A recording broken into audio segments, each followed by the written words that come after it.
Welcome back to the Etown Everywhere podcast. This is episode 32. I'm your host Luke, and this week I'd like to talk about Australia and Nigeria. So I have two very interesting articles for you this week. They're both more lighthearted, but at the same time, this first one, I find it hilarious, but the situation isn't really hilarious. So I was looking on CNN and I saw this headline that said, Australian government secrets revealed after confidential files sold by accident. And I'm like, well, how do you just sell confidential files on accident? Well, apparently there were a pair of locked filing cabinet drawers that were accidentally sold as secondhand furniture, but they were actually full of confidential information. And so my question is, well, I have multiple questions. First question, are the keys being sold with the filing cabinets? Because if you can't get in the filing cabinet, I don't know why you're even, selling it.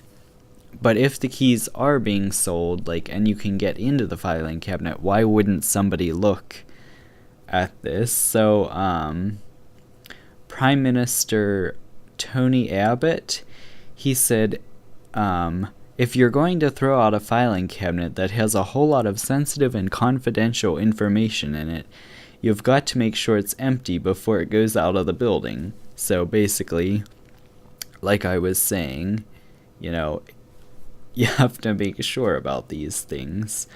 So eventually, whenever the purchaser purchased these filing cabinets, they used a drill to get the locks off, and that's how the documents were found then, and then given to news outlets. So I think this is a lesson to us all to just slow down, take a breath, and think before we make a blunder like this one. So I thought that was kind of funny and kind of scary at the same time. But yeah, I think a very good lesson to us all. This next story caught my attention, and its headline is How Nigeria's First Ever Winter Olympians Went from Track to Bobsled. So I was very intrigued by this. So apparently these three women from Nigeria all have histories in track and field and have had success with that. It says here, the one lady made it to the 2012 Summer Olympics in London, where she competed in the 100-meter hurdles. And then there's a quote here from the one lady that says, I started bobsled at 28 years old.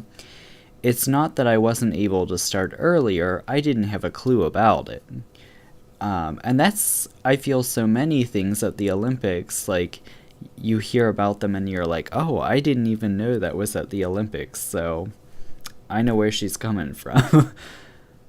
And something that's really cool is that they all have Nigerian roots, and they're making a homecoming now to Nigeria to promote the winter sport in the country and showing, training for bobsled in the Winter Olympics in their origin country. So I thought that was really cool that they're sort of going back to their roots of Nigeria and sort of showing people hey, look what we're doing and stuff.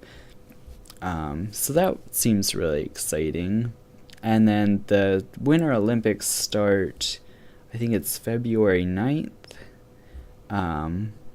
So yeah, I'll hopefully have some updates on that, but I thought that was a nice story to hear these three ladies starting out in track and field and then moving to bobsled. I mean, I feel like if you can do track and field, you have a lot of core strength that you need in bobsled too, but I'm definitely not able to do either of those things, let alone in the Olympics, so good for them. Alright, and now it's time for the lighter part of the podcast, which is the joke of the week. What happens to a frog's car when it breaks down? It gets towed away. Get it? Towed.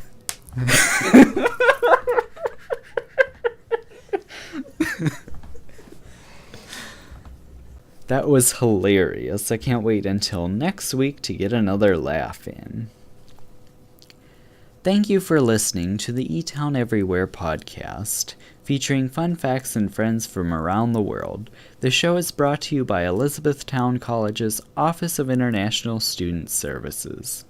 If you would like additional information about this week's podcast, please contact the Office of International Student Services at oiss@etown.edu or at 717-361-1594. I'm your host, Luke Mackey, and remember, never stop exploring the world around you. See you next time.